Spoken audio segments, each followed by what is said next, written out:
Pour reparler de l'actualité, ça fait 4 ans aujourd'hui que Monsieur Adama Traoré est décédé et suite à une interpellation qui aurait mal tourné. Alors sa sœur Assa Traoré essaye de faire comprendre à tous ceux qui l'écoutent et qui suivent son combat que son jeune frère serait décédé entre les mains de la police.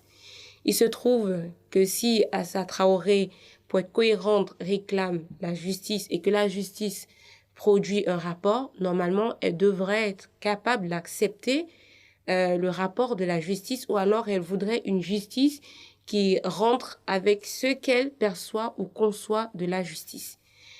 Les rapports qui sont sortis concernant le décès de M. Traoré indiquent que celui-ci a été interpellé et que c'est dans la cour de la gendarmerie que son frère a fait savoir aux policiers qu'il avait des problèmes cardiaques. Bien évidemment, nous déplorons le décès de Adama Traoré et je pense que toutes les familles, personne n'aimerait vivre ce que les Traoré ont vécu, c'est-à-dire perdre un être cher. Mais il est important que Assa Traoré ne perde pas de vue qu'elle a perdu effectivement un être cher, mais qu'elle ne doit pas en faire une récupération pour obtenir une espèce de revanche ou de vengeance personnelle contre la France, contre les Français et contre la police. Des bavures policiers en France, il y en a, nous le savons très bien.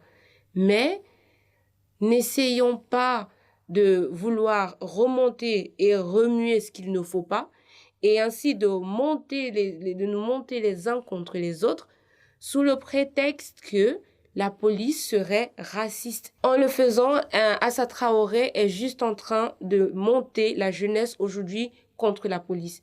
Et le fait reviendrait à faire savoir à ces jeunes-là que la police est inutile, qu'il faudrait se méfier de la police. Pourtant, nous sommes tous dans un état de droit et nous avons besoin de la police à nos côtés.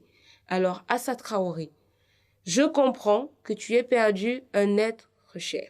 Mais ce que je ne comprends pas, et ce que les autres Français ne comprennent pas, c'est cette récupération politique que tu en fais, qui est normalement partie d'une demande de justice et d'explication et d'éclaircissement sur le décès de ton frère, ce que tout le monde comprend, mais qui a découlé sur le racisme systémique en France. Et là, c'est ça qu'on se demande. Est-ce que finalement, tu veux véritablement savoir ce qui est arrivé à ton frère ou tu veux juste essayer de te faire voir et de faire parler de toi et pour le coup de façon très négative.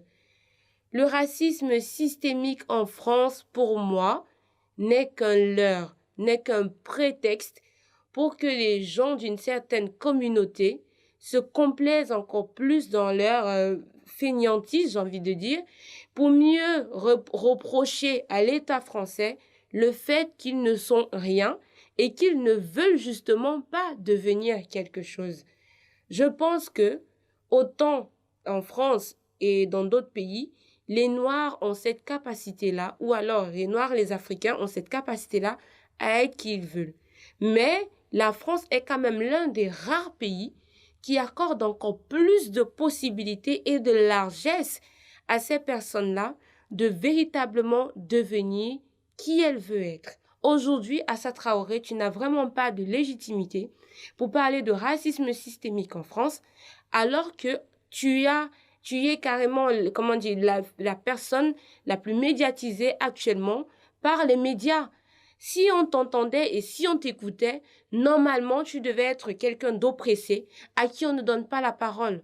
Or, il se trouve que des médias de masse t'offrent leur tribune, tu t'adresses à eux, tu leur parles et tu as la possibilité ainsi d'exprimer, je pense, ta douleur d'avoir perdu un frère, mais aussi, j'ai envie de dire, ta malhonnêteté en essayant de monter la jeunesse contre la police et contre l'État français.